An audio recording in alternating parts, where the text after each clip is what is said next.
Hello and welcome to this exciting section where we dive deep into the world of advanced architectural concepts. So, today we are going to unravel the mysteries of clean architecture and domain driven design and how it applies to your Flutter project. So, this is going to be like a podcast, so you can just turn off the screen and listen to it. We're going to go through the implementation in the next video or next to next video. So here we are going to explore its principle, how you can implement them, and look at some real world case studies to understand its impact fully. So let's get started. First, we're going to talk about the principles of clean architecture. So clean architecture is a term coined by Robert C. Martin, also known as Uncle Bob. And also he has this book on clean architecture. It's really good. So if you want in your free time, you can just read that book. It's really good. It really helps you understand how you can write clean code in a much better way. And again, that's like a big book. So yeah, it's up to your choice. You can just go through this section or read a big book on clean architecture, but yeah, it depends on you. So yeah, it's not just the clean architecture, it's not just a set of arbitrary rules, but a philosophy designed to give you project a philosophy designed to give your projects a solid foundation, making them more maintainable, scalable, and most importantly, understandable. Part 1. Independent of frameworks. The first principle we're going to discuss in this independence of framework, clean architecture is not tied to any specific technology or framework, which means you can implement it in your Flutter apps or in any other platform you work with. This principle ensures that your business rules aren't bound to the UI, database, or any external agency. The idea is to make your system more testable and adaptable to changes. Now, testable. Speaking of testability, this is a core tenet of clean architecture. It emphasizes that the business logic should be easily testable without any UI, database, or external element.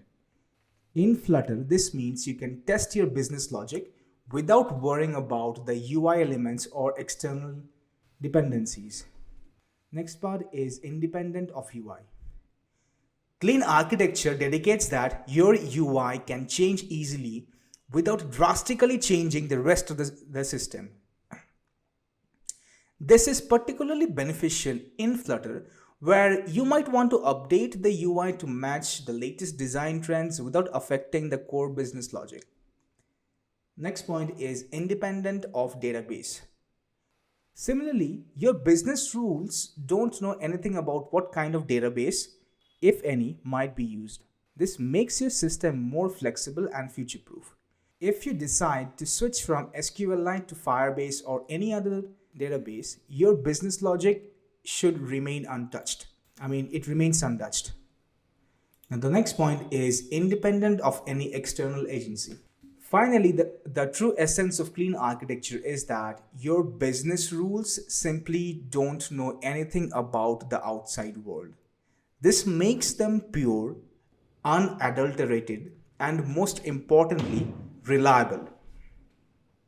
I'm sorry for the background fireworks noise. It's New Year, so you might be hearing some of that.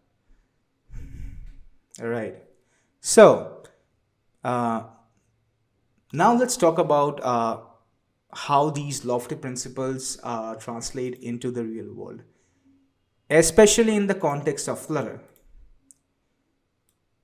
Implementing clean architecture in Flutter. In Flutter, implementing clean architecture means dividing your project into layouts. Typically, you'd have an entity layer, a use case or interactor layer, a controller or a presenter layer, finally accumulating in the UI layer.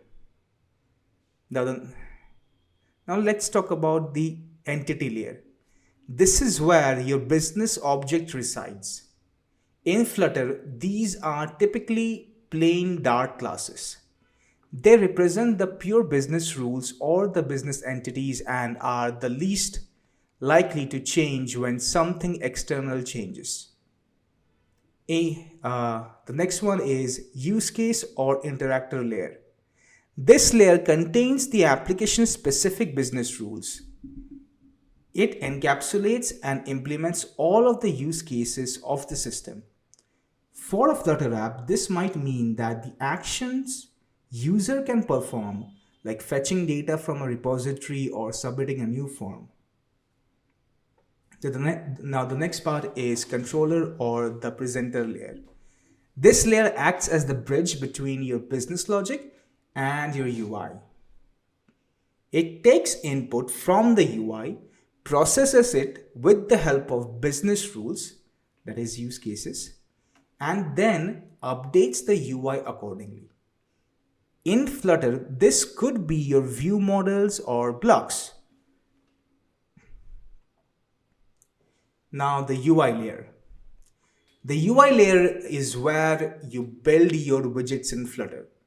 It should be as dumb as possible. Its only job is to render the UI and send user inputs to the controller or the presenter. By following to these layers and principle, you create a Flutter app that is robust, easily testable, and flexible to changes. Now let's talk about some case studies or examples, all right? So let's take a real world example to understand the impact of clean architecture. Let's imagine you're building a to-do list app in Flutter. Initially, your app is simple with just local storage, but as it grows, you decide to sync the tasks to the cloud, introduce users, accounts, and more. With clean architecture, this scaling up is just a matter of adding few new capabilities without overhauling your entire app. Your core to-do task entity remains the same, as do the use cases around it. You might finally add new cases or change the database layer, but the rest of your app remains largely unaffected. So that's more like the section of clean architecture. Now let's shift gears and talk about domain-driven design or DDD. Triple D. All right. Okay. Enough of jokes. DDD is not just an architecture, it's a way of thinking and a set of priorities aimed at accelerating software projects that deal with complex domains. Let's talk about the fundamentals of DDD. DDD focuses on the core domain logic. It's all about understanding the business domain, its complexities and nuisance, and reflecting this understanding in your code. The main goal is to create a software model that is deeply aligned with the business concepts and processes.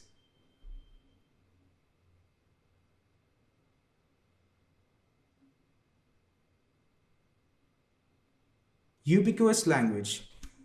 DDD focuses on, okay, so this is a new section, not the new section, this is the first fundamental of DDD. It's ubiquitous language. I'm sorry, I'm not sure how to pronounce it. Ubiquitous. All right, so Paulina wrote this. Yeah, and she is really good at English, and while I am not. So yeah, thanks for writing the complex language, Paulina. Okay, so DDD emphasis on the use of a common language between developers and domain experts. This language should be used in the code, discussions, and the documentation. In the context of a Flutter app, this means your code should speak the same language as the business logic it's trying to implement. Next point, model-driven design. In DDD, the focus is on creating a robust domain model. This represents the heart of your application and should encapsulate most fundamental business rules. Next point, bounded contexts. Bounded contexts are a core concept in DDD. They define logical boundaries within which a particular model applies. In Flutter, this means having different models for different parts of the app, each with its own context and rules. Uh, in Flutter, implementing DDD means focusing on your app's domain and its business logic. Your widgets and UI elements should reflect the domain they're meant to represent, and the data flow in your app should be the data flow in your app should mirror the business processes. All right. For instance, let's say if you're building an e-commerce application, your domain includes concepts like the products, the orders, and customers. Your app structure from the database to the UI should reflect these concepts clearly and coherently. Okay. Now, let's consider a practical scenario where you're going to be implementing an e-commerce app with DDD principles in Flutter. Your domain model includes products, orders, and customer support and customers. Each of these is bounded context with its own logic and rules. In your Flutter app, products might be represented by a product widget which displays product details. Orders should have an order manager class handling the business logic of the ordering process. Customers might have a customer profile widget showing customer details. Okay, let me just repeat this entire part again. Products might have, the products might be represented by a product widget which displays product details. Okay. The orders could have an order manager class handling the business logic of the ordering process. Customers might have a customer profile widget showing customer details. As you build and scale your app, DDD helps you keep it organized and aligned with your business's actual workings. The changes in your business process or rules reflect directly in your code, making your app more adaptable and robust. So clean architecture and domain driven designs are not just architectural patterns, they are philosophies that, when implemented thoughtfully, can significantly improve the quality and maintainability of your Flutter apps. As a wrap up of this part of our section, remember that the key to successful implementation is understanding and thoughtful planning. Take the time to understand your business domain, plan your architecture carefully, and you'll build Flutter apps that stand the test of time and change. Okay. How about we just, let's go through another practical application of DDD in the context of Flutter. We've already discussed the theoretical aspects and how they might look in an e-commerce app. Now let's explore another example and see how the DDD can guide the architecture and development of a more complex system. All right. So let's talk about our health and fitness app. All right. Now imagine you're tasked with creating a health and fitness app in Flutter. This app needs to handle various types of data, user profiles, workout routines, nutritional information, and more. It's a complex domain with many different aspects to consider. Now, understanding the domain, part 1. The first step to applying DDD is to understand the domain deeply. You would talk to fitness experts, nutritionists, and perhaps even end users. You'd learn about the different aspects of health and fitness, for exercise regimes to dietary needs. This information forms the basis of ubiquitous language and model. Next point, creating the model. With a good understanding of the domain, you can start creating your own model.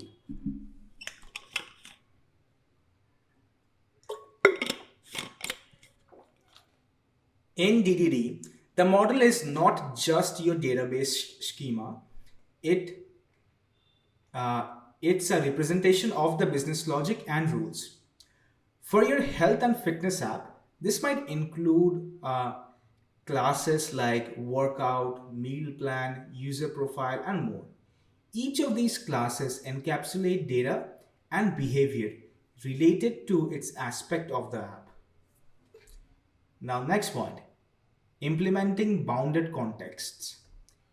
As your model becomes more complex, you identify and implement bounded contexts.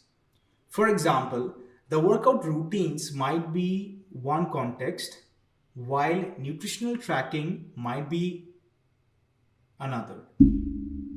Each context has its own model, services, and even its own database if necessary.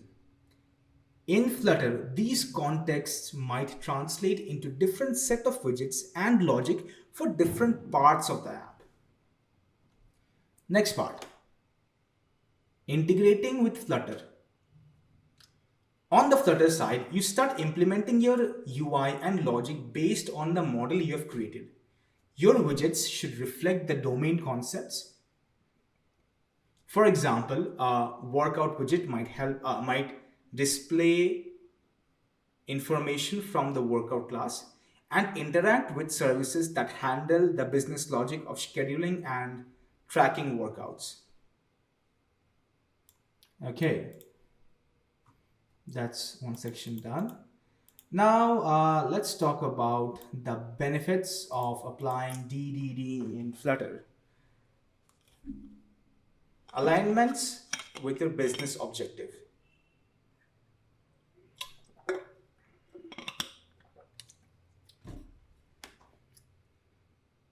Your app structure and language directly reflect the business domain. This alignment helps ensure that the app meets the business's needs and can adapt to changes in those needs over time. Improved maintainability. With a clear domain model and bounded concepts, your app is easier to maintain and evolve. Changes in one part of the system are likely to have unexpected effects on other parts. Enhanced collaboration. This ubiquitous language of DDD helps to improve communication between the developers, domain experts, and even users. This collaboration leads to better understanding of the needs and a better final product. Now, let's talk about the challenges and considerations. While DDD may offer benefits, it's not without its challenges. Here are a few things you might need to keep in mind. Number one, complexity. DDD can add complexity to your project, especially in the beginning. It's essential to weigh the benefits against the complexity to decide if it's the right approach for your project. Number two, time investment. Understanding the domain, creating a detailed model, and implementing bounded contexts takes time. You need to be prepared for this upfront investment. Next point, it's the continuous effort. DDD isn't a set it and forget approach. It requires ongoing effort to maintain the model and ensure it continues to align with the domain conclusion. Domain driven designs offer a powerful way to align your Flutter app with your business's needs and complexities. By deeply understanding the domain, creating a robust model, and implementing bounded contexts, you can build an app that's flexible, maintainable, and deeply rooted in the domain it serves.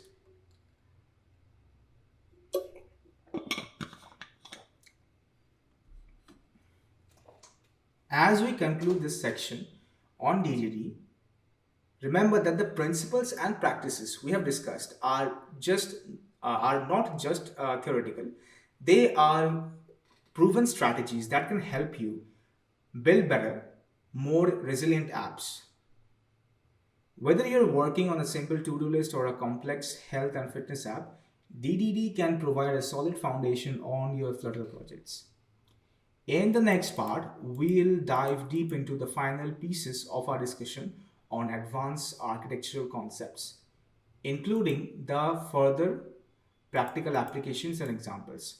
We'll see how the theories and strategies we have discussed can be applied in various scenarios and how they can benefit your projects in the long run.